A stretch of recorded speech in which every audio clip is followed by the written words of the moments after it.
So we do have three guests with us this evening. We have first Sylvie Brouder, who's the professor of agronomy, the Wickersham Chair of Excellence in Agricultural Research, and Director of the Purdue Center for Global Food Security. We'll go ahead and, if you could just go ahead and pin her. Yep, thank you. I'll let Sylvie go ahead and talk to us about this slide that she created for us. Okay, I was trying to follow directions, which I do try to do occasionally. And so my task was to provide you with a little bit of insight into my educational background, as well as the motivations, things that I am perhaps proud of, or maybe a better word is grateful for. And then a fun factor too. So I'm commingling them. But I went for my undergrad, I went to Harvard in Boston. And things you might not know about that is that we have a statue on Harvard's campus of John Harvard, no surprise there. But the big deal there is now, wasn't when I was a kid, to touch his toe. And since I left Harvard, his toe has become quite unvarnished, as everybody lines up, and you can go there and see these long lines of people simply waiting to have their picture taken touching his toe. I did my PhD at University of California, Davis in ecology. And a tidbit about that place is that it is the bicycle capital of the world. And it also predates much of Indiana in its fascination with traffic circles. And if you've ever negotiated a traffic circle on a bicycle, I'm proud of you. It's a learned skill. Don't go there without that skill. In terms of my background and inspiration, I'm not from a farm family. My mother tortured me by making me work in her little vegetable garden. She was a school teacher. I have an older brother. We had lots of pets. But education was prioritized. My father he's now deceased, but he was an immigrant. And he came in the way many immigrants. He walked in through Canada, not a common route now. And he grew up during World War II. He was a child in Paris during the occupation. And the effects of conflict and hunger inflicted on a child, the arc of their influence it tracks the arc of your life. And I think we should really think about that. In terms of influential things that persuaded me, I had an internship at the San Diego Zoo with the cheetahs and the gorillas. I rode my bike across country to raise money for Oxfam the year after that. And all of those things sort of guided me towards a career in research, which has always been evolving. And for that, I'm grateful. I started working here in the area of plant nutrition, making recommendations to farmers, managing intensively monitored experiments at our farms, and then had the opportunity to move to evaluating research and its impacts in different situations. And the far right is, from the top to the bottom, is Ethiopia, Israel and migrant farmers, Kenya, and then again, our former provost in Kenya, in the chat market, which if we have time, I can talk about the influence of substances on foodstuffs, illegal substances on foodstuffs. And then the final tidbit is the fun fact, the M in my name stands for Minturn. My great grandmother was Edith Minturn Stokes, and she was a socialite from New York, married to a do-gooder who designed the first public housing in New York. But she was also the model for the statue that first went to the World's Fair and now is on the top of the Wisconsin State Capitol. And those are the facts. That's an amazing storyline there. Thank you so much for this slide. Ladies, do we have any questions that you want to put in the chat for us, Sylvie? Please go ahead and do so. But while thank you, Sylvie, for sharing that. I'm gonna have to move this over to make sure I have this. Okay, but thank you. Just curious, how long did that bike ride take? All summer. It was Okay. anywhere between 40 to 100 miles a day, or 120 or 30, I think was our longest day. Wow. And it was most of the summer. I could tell you the actual number of days if I looked at my little diary that I kept. Okay. And where's the last place that you traveled with regards to food security? The very last place I was coming back as we were shutting down was Israel. Okay. But prior to that, it was Ethiopia. Okay. Okay. Thank you. We do have Sharon asking, are you involved with the Erie Saint? Can't see that. Sharing Garden Grow Local Lafayette organization? No. Okay. Maybe Viviana or Araceli are. Yeah, Okay. yeah, maybe, yeah. Maybe. Okay. Well, thank you. Thank you so much for sharing. Ladies, if you do have questions, please feel free to put them in the chat as we go ahead and introduce our second guest this evening, and that is Viviana Tsangaropoulos. She is a liberal arts grad of 2019 and a master's of science in education of 2022. You are just graduating, my goodness. Coordinator for the civic engagement for the Roger C. Stewart Leadership and Professional Development Department and advisor for ACE Campus Food Pantry. I'll go ahead and let you introduce yourself, Viviana.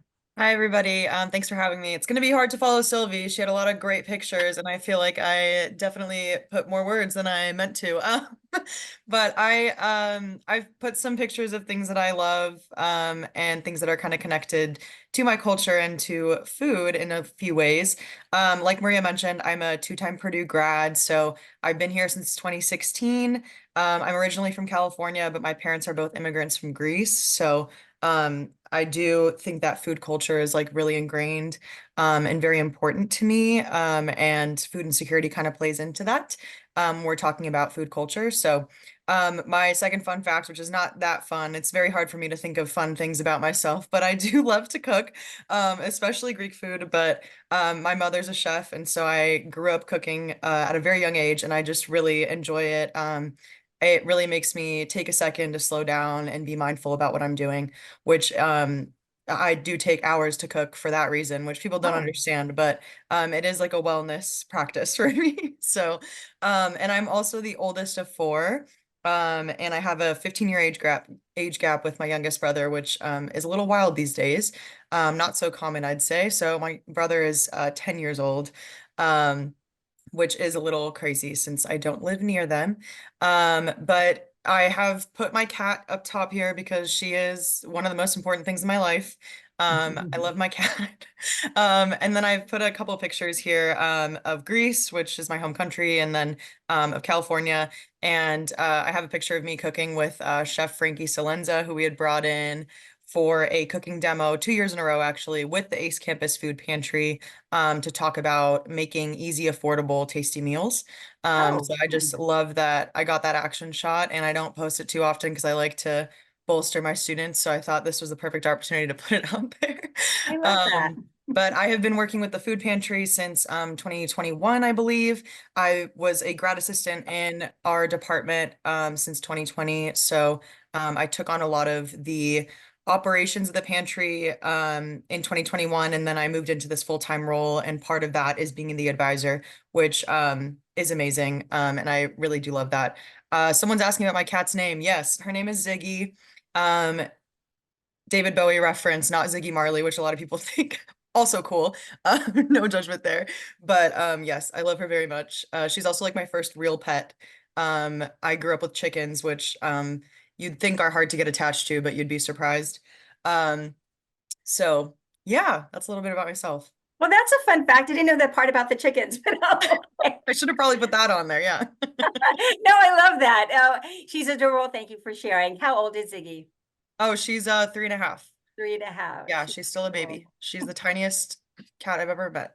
Oh, sweet. I bet you bring her to work sometimes. Oh, I wish. I wish. Okay, okay. Is there a food that you have not yet mastered that you would want to, that you still want to? Oh, such a good question. I really want to make my own pasta. I've never done that before. I think it seems a little daunting. Mhm. But based on the fact that I like taking hours to cook, it's probably a good project. Also sourdough bread, never mastered that. Tried it during COVID, like everybody and their mother did. But my patience was dwindling with that one. Got it. Okay. Well, thank you. And I got to ask, do you speak Greek? I do. Yeah. Okay, awesome, awesome. Can you please pronounce your name for everybody correctly? Yeah, I know I didn't do it. oh, you're good. It's Tsangaropoulos. Okay, thank you. Thank Yeah. you, Viviana. Thank you for these beautiful slides. Okay, now I'd like to introduce our third guest this evening. Her name is our Araceli Martinez. She's Executive Student Director for the ACE Campus Food Pantry and graduate student in the College of HHS. Take it away. Hi guys, thank you for having me. As Maria said, I'm currently a student at Purdue. So I'm finishing up my undergrad and I'm also in my first year of my Master's of Public Health program. It's a combined degree, so I'm currently a little overwhelmed with classwork and such, but we're getting through it. I'm also the Executive Student Director for ACE Campus Food Pantry, and I've been with the food pantry since my freshman year. I started off as a volunteer and have kind of continued because I've loved the work so much.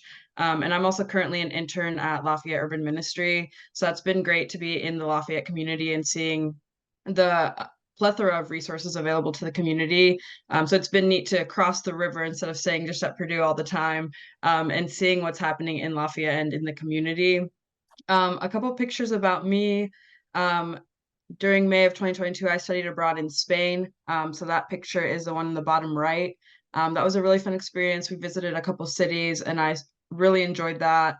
I've also gone skydiving. That's kind of the middle left picture. And that was a really fun experience. I never thought I would do that in my life, but a friend asked me and on a whim, I was like, yeah, sure, I'll go skydiving. So that was great. I have a lot of hobbies. I really enjoy kind of like having variety. So I exercise.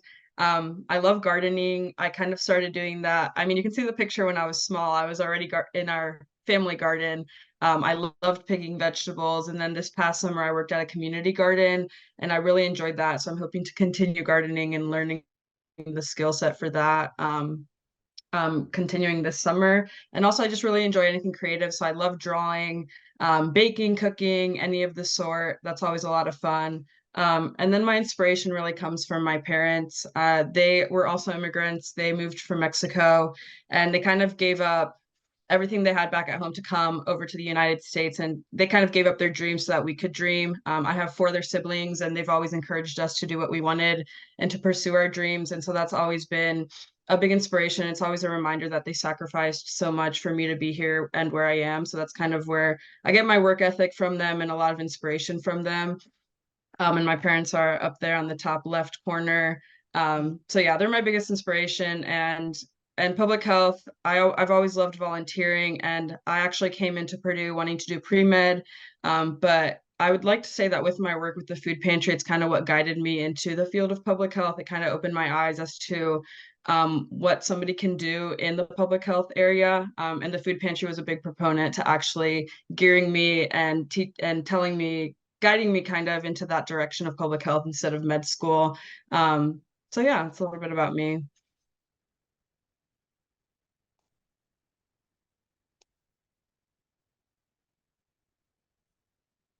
Maria, you're muted.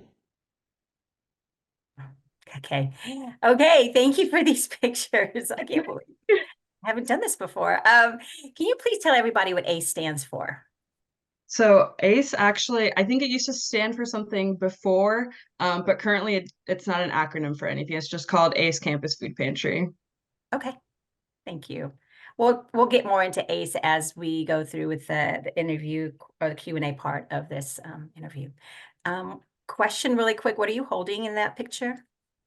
It's a zucchini, so if you let them. I want you to confirm that. Okay, awesome. Yeah. Thank you. And would you go skydiving again? It was in Indiana. It was Frankfurt, Indiana. If you've ever seen the city buses with the skydiving Yes. logo, we kind Okay. of took it off of that and we're like, let's go. Awesome, awesome, awesome. These are great pictures. And I bet your study abroad was just amazing. Okay, well, thank you so much. Now it's the actual discussion part about food security. So if we can go ahead and stop sharing the screen and we'll go ahead and highlight, pin all the different speakers. That'd be great. Oh, I think that's for Viviana. Mary is saying that pasta is surprisingly easy to, you got it. You're smiling there. I love that. Thank you, Mary. I appreciate it. I love we get a lot of people that get, here's some advice. I love it. Ladies, just continue to put things in the chat there. So why do we talk about food insecurity?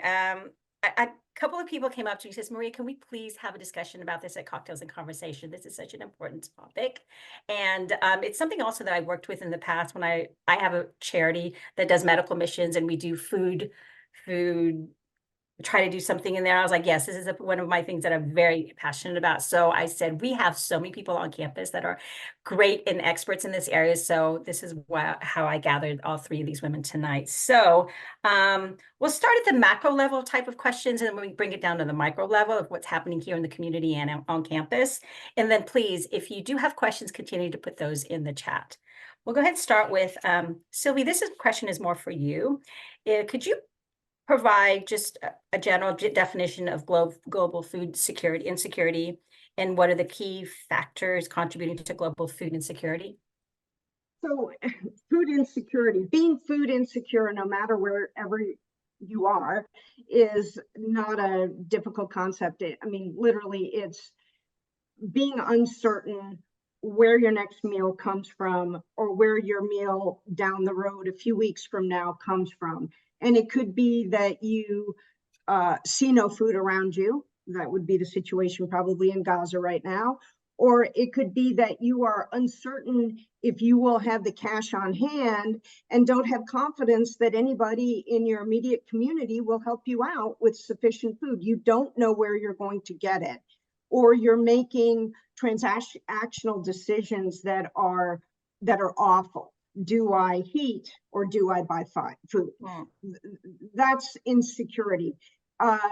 Now we've deliberately mixed in nutritional insecurity, which is not having access or certainty about having a nutritious diet. Calories are one thing, but then access to nutritionally enriched food items to make a high quality diet day over day, week over week for everyone in your family without sacrifice is nutritional insecurity at its barest minimum. And I think the rest of your question is why, or something like that. Yeah, what are the key factors contributing to global food insecurity? I know it's a big question. The key factors, yeah, but it isn't so hard in some ways, because globally we have enough calories, so hunger shouldn't be a problem. And then it becomes a distribution issue, and what are the reasons that you don't have calories in certain places. And it's problems associated with environment, and now we fold in climate change. So your droughts, invasive species, those kinds of devastating things that ruin your ability to access food locally near term. It's conflict, which is both a driver and an opportunistic builder upon food insecurity. So, you know, where people are food insecure is a place where people can make inroads with conflicts, those with, you know, desire to do things at political levels, and they can take advantage of a great crisis like a drought situation or lack of, and then honestly, COVID or pandemics or disruptions have been the main drivers. But food insecurity had been flat in the decade, you know, 2010 to 2019, 20, and then we began to see the prevalence go up. And so that was pre-COVID. And that was conflict, and it was degraded environments and climate change. Thank you. Could you just give us maybe some numbers here as far as how widespread it actually is, food security around the globe? Sure. So just because I don't like to be wrong. I have my little cheat sheet here, but Mhm. in terms of the percentages, we were talking below 10% of people were experiencing severe food insecurity and hunger. Now we're back above and we're heading up. Forecasts are that, if we don't do something different, if we're business as usual, globally, we'll have around 600 million people worldwide will be hungry. That's not nutritionally insecure, that's hungry. In a debilitating way by 2030.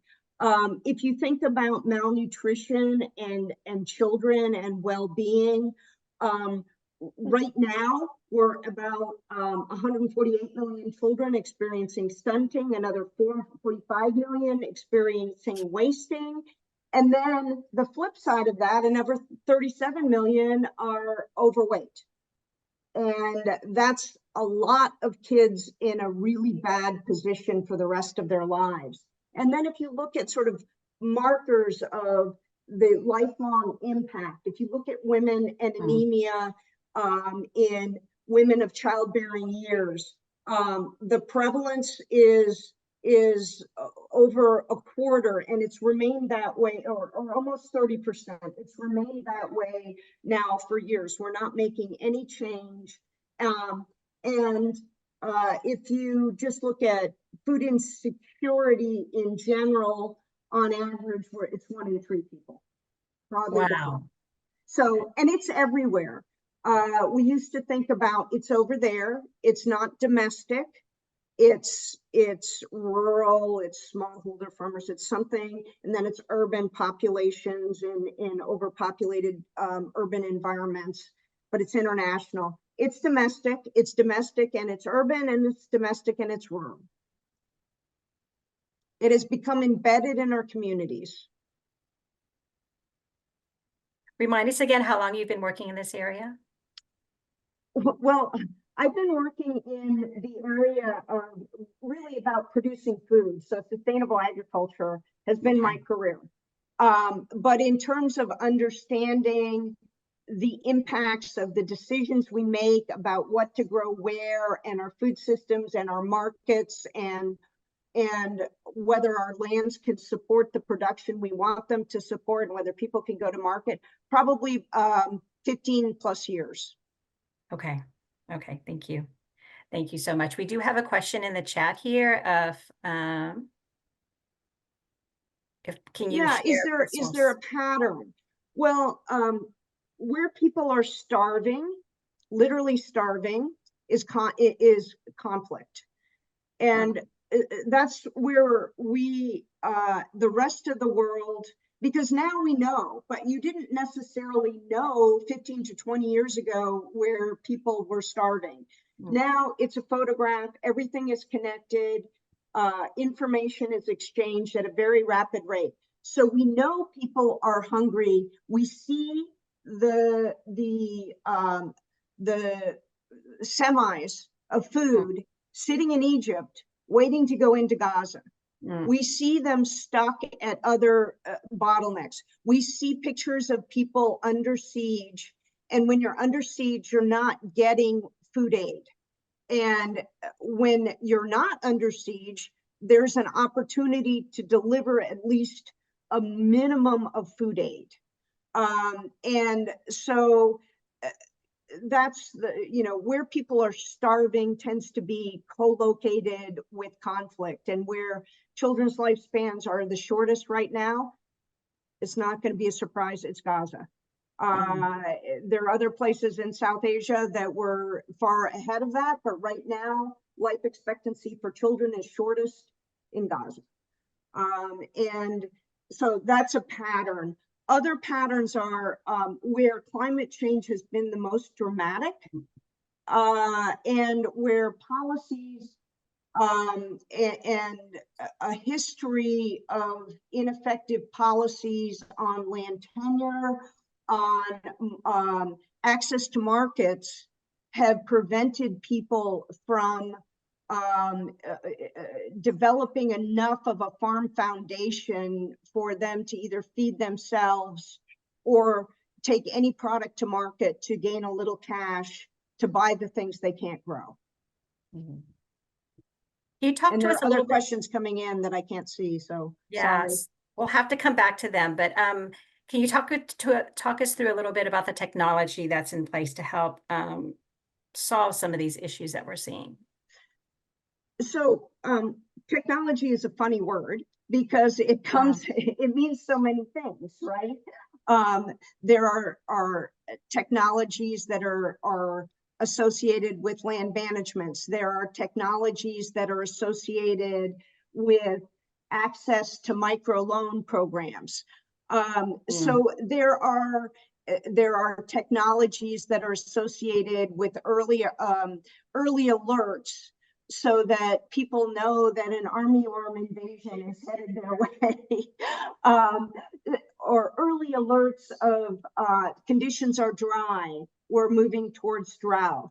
So there are alert technologies, there are technologies for use that will help overcome some of the barriers associated with food production and food systems in general, access to markets.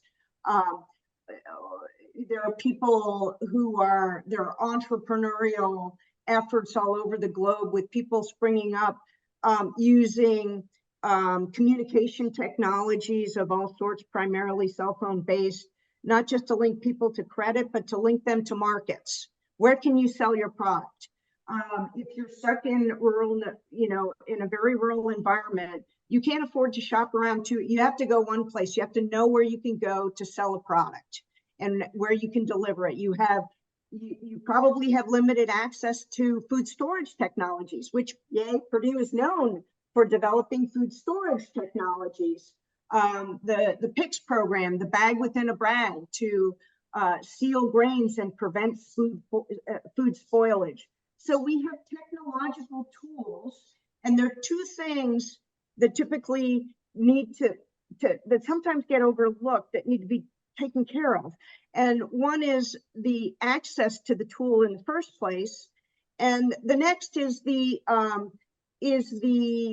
adaptation of the tool to be fit for purpose in the context that you want it to be used. Not everything that we develop on campus as a great idea or great technology is ready to be dropped in to the marketplace or to the farmer's field in Rwanda. There's often something that has to come in between that makes the technology fit for purpose. And we need to think about those purposes and the technologies and how they need to be adjusted. I get this is a very big topic with very big solutions that need to be more tailored down to whatever that specific situation is. So it's not an easy thing to answer, but just in general, thank you for all those examples that you provided. Let's talk a little bit about policy and governance, as far as, I don't know if we want to go to the national, international route or NGOs versus United Nations. Maybe you could just talk to us in general about policies that could be implemented to help alleviate some of the hunger that we see today. Yeah. So again, there are all kinds of policies. I know. There are other countries' policies, and then there are our own policies. And so there are policies associated, for example, with other countries importing inputs that they may need, and that might be GMO seeds, which countries have decided they don't want genetically modified organisms, even though there's a fairly poor understanding of what exactly it is they're importing. There are policies about purchasing, inputs or something like that. For the longest time, there was a policy against purchasing fertilizers and you really can't grow plants without nutrients. They need nutrients. I don't care where the nutrients come from. And a key one was fertilizer. And when Malawi decided to buy fertilizer and give it to farmers, all of a sudden their yields went way up and things were much better. So there are policies about how the food system is linked, what you can import and export, about technologies. Oftentimes I hear are, domestic companies that either manufacture chemicals or seeds or, railing against import policies of other countries. And we also have the same sort of policies against, importing this or that. And we just have to think about why they have policies and what we can do to either broker a discussion rather than stand on our high horses about my policy and your policy and whether or not you want to import a lot of herbicides or pesticides or whether you don't. But these are all decisions that are often fairly poorly informed by the science. And so there's been a lot of discussion lately about how do we get scientists more engaged in conversations upstream of policy, whether it's domestic policy or international policy.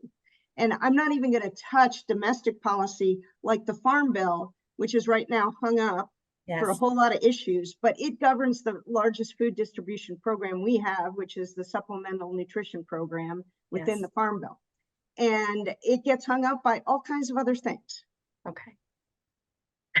And we can have this conversation until eternity. I get that. Exactly. But yes, I get that. And that is the complexity of food insecurity, I think. So let's go ahead and bring it down to the Purdue community level and see, have Viviana and Araceli help us out with some questions here. So going back, so thank you, Sylvie, and please feel free to comment when I ask these questions, also from the community Purdue level.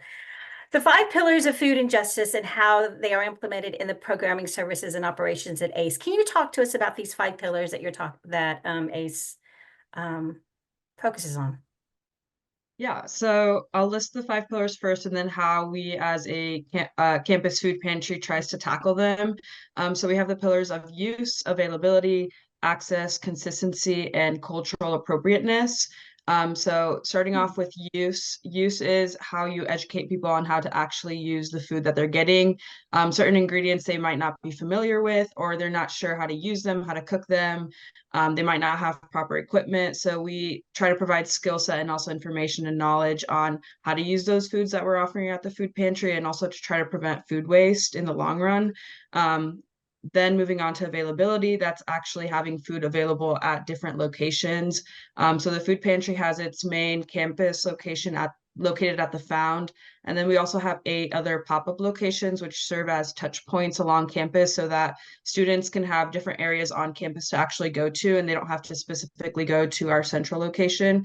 And they're scattered throughout campus. We have them at cultural centers, we have them at the CoRec, the vet school, Horizons, and areas such as those. So those are touch points for people to actually just go, and we have them open every single day, those pop-ups, according to hours of the facility. So those are available every single day at different and varying hours. And then we have the pillar of access, which is having those different locations on campus and being able to take walk-in appointments. We don't just have to strictly abide to like an appointment list. We allow walk-in clients to come in, grab food if they need when we're actually open. And then obviously during our pop-ups, they can just go into the facility and grab food if they need it.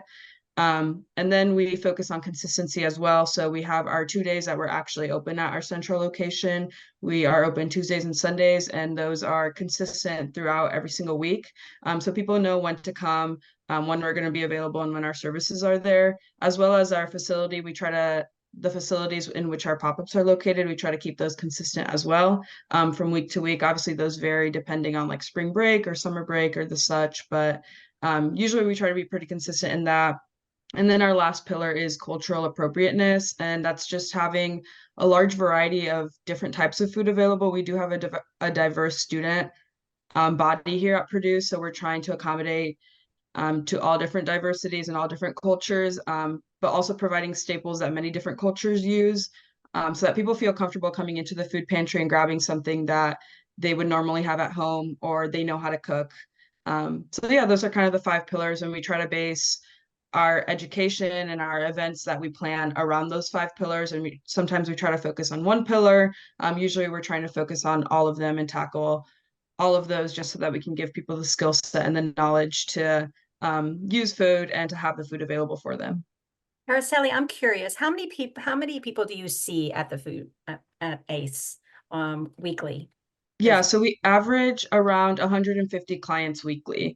And just to give you a little bit from my own observation, I started working at the food pantry when I was a freshman, so 4 years ago. And in 2020, we were averaging about 30 to 40. So it has dramatically increased since then. Okay, that's interesting to know. Well, thank you. Thank you for that. Sylvie and others, if you'd like to answer the questions that are coming in the chat, go ahead and type them out. That would be great while I continue to answer some of the questions. Vivian, maybe this question is for you is, can you just talk about college food insecurity in general?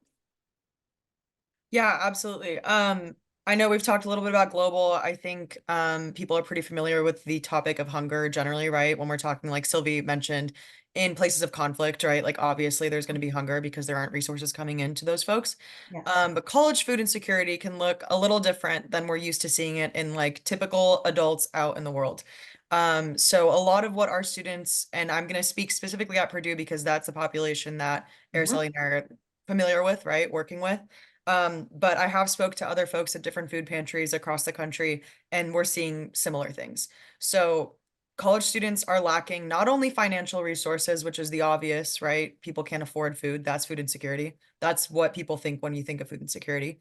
But then they're lacking transportation, right? We're in a small town when it comes down to it, right? We have city bus, but realistically, it's not easy to get to the grocery store. They're not close to campus. There aren't many options for students around campus. And time is, I think, the biggest barrier. Purdue students work hard. They are in classes all day. They've got their extracurriculars. They're president, vice president of X, Y, and Z club, right? They might be doing some team sports on the side. Then they have their personal life and their social life and, whatever comes with that, right? So students are lacking that time. When they're coming, they're going from class to class, they might not have time to pack a lunch. They might not have a snack on them. And then if they're going from class to class, they might be missing when the dining court's open for lunch. And then what's their option, right? They might go get some food at the union, but the union doesn't take meal swipes anymore. So then they're left with maybe using the dining dollars that possibly are out by now because those don't last too long either. So there's this issue with time, and not because students are bad at managing their time. I want to be so clear about that. It's because they have so much on their plate. They're working hard to get their degree, and there are not enough resources and support measures put in place in order for them to get fed, to sleep, frankly, right, and to go to class. So that's why we're seeing so many students at the food pantry because we're centrally located. It's walking distance from both residential sides of campus and academic sides of campus. In addition to those 8 pop-up locations that are they're placed in locations that students are already at. So Araceli mentioned touch points. Where they're in the cultural centers because we know folks are hanging out in the cultural centers, right? So they're going to see our sign. They're going to say, oh, there's a food pantry on campus. That's cool. And then the staff member at the cultural center can say, yeah, this is how you can make an appointment. Their central location is over here. It's actually a couple blocks away, and they offer so much more variety than we do, right? So I think that's really important to note. That time piece, it's really hard for people to understand that, especially when you're no longer a student. And then we have graduate students who are not paid enough, right? Like there's all of these layers to this issue when it comes to like college food insecurity. There's a really great film that I just want to put out there because I was thinking about it as we were talking about this. Actually two. So the first is called Hungry to Learn. And this movie came out, I want to say it was pre-pandemic, maybe 2015. And it's a documentary about 3 college students in different areas of the US that are all struggling with food insecurity on various levels, right? So one of them also has housing insecurity, right? She's homeless. There's another student who's working a full-time job trying to go to school. She's a first generation college student, right? So you're seeing all these different stories and seeing how the folks who are working the hardest are still struggling to feed themselves. So I think that film really puts things into context. when we're talking about Indiana specifically, there's a film that just came out through Feeding America and Bread for the World called The Working Hungry, which was screened by Food Finders Food Bank earlier or last year, I think fall. And Araceli actually spoke on a panel when we watched that movie Oh. together, and that was really great. But that's a short 30-minute film. It's free online.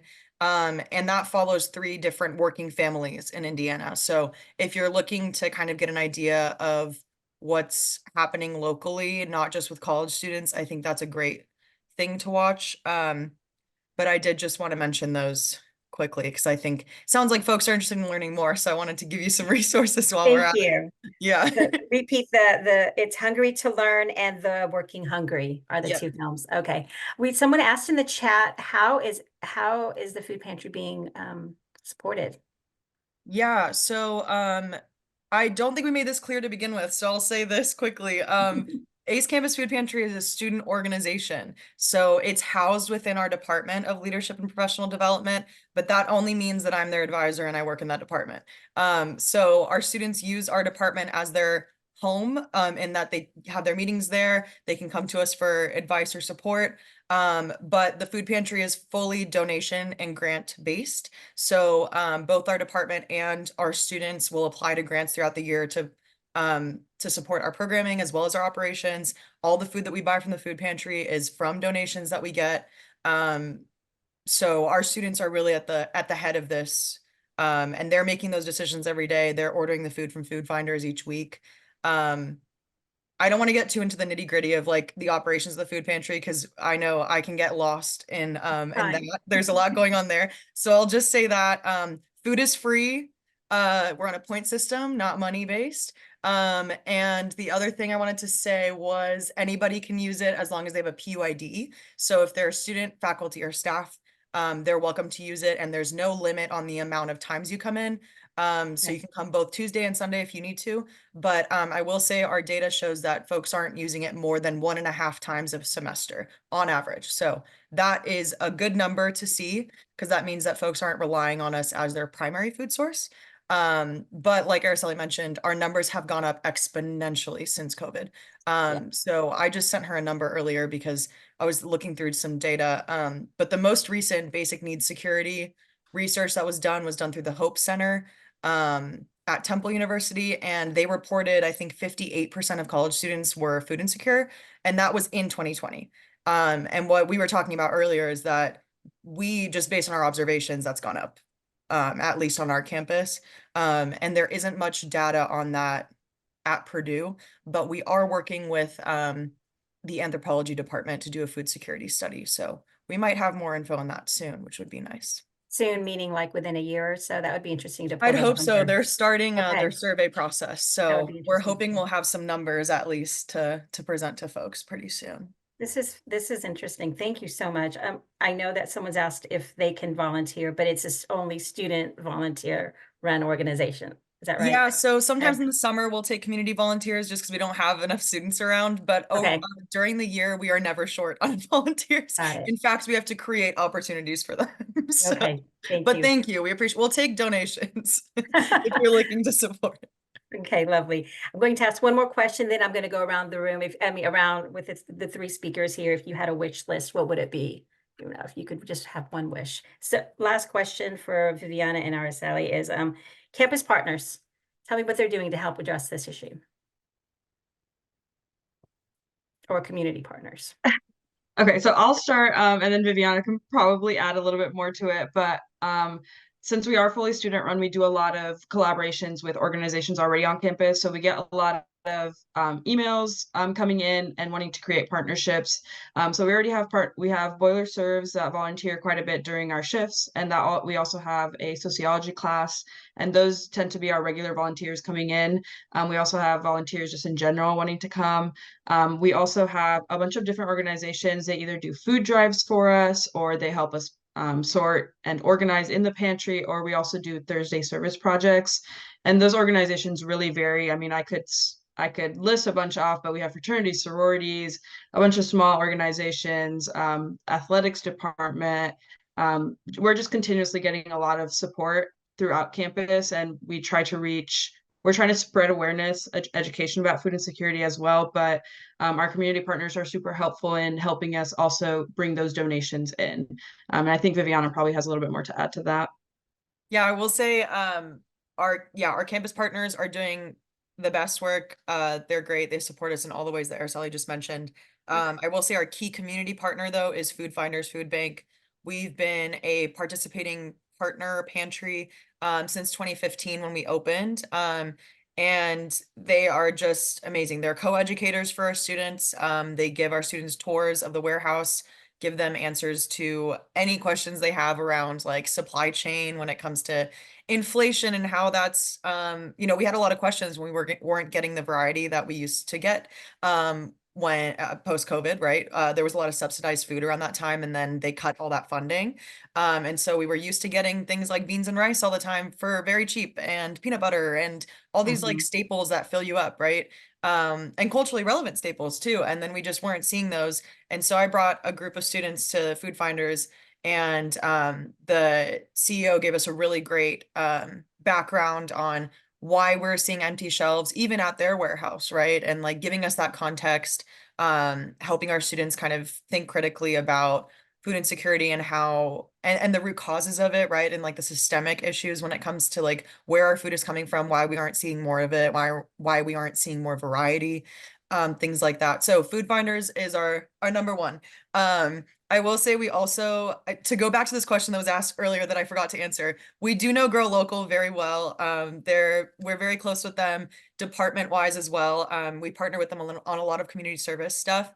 And so we don't get produce from them directly, but they do donate to Food Finders, which then goes to us. So we do get their produce. And then we also have all these community partners that I call hookups throughout the community that just give us random things. So we got an egg lady who has like chickens and ducks. She gives us eggs. I've got a yogurt lady in my phone. She, I don't know, somehow gets us a bunch of yogurt. And so we have these like random kind of partnerships throughout the community, which I love because I just love getting a text being like, I got 5 dozen eggs. And I'm like, great, bring them over. Awesome.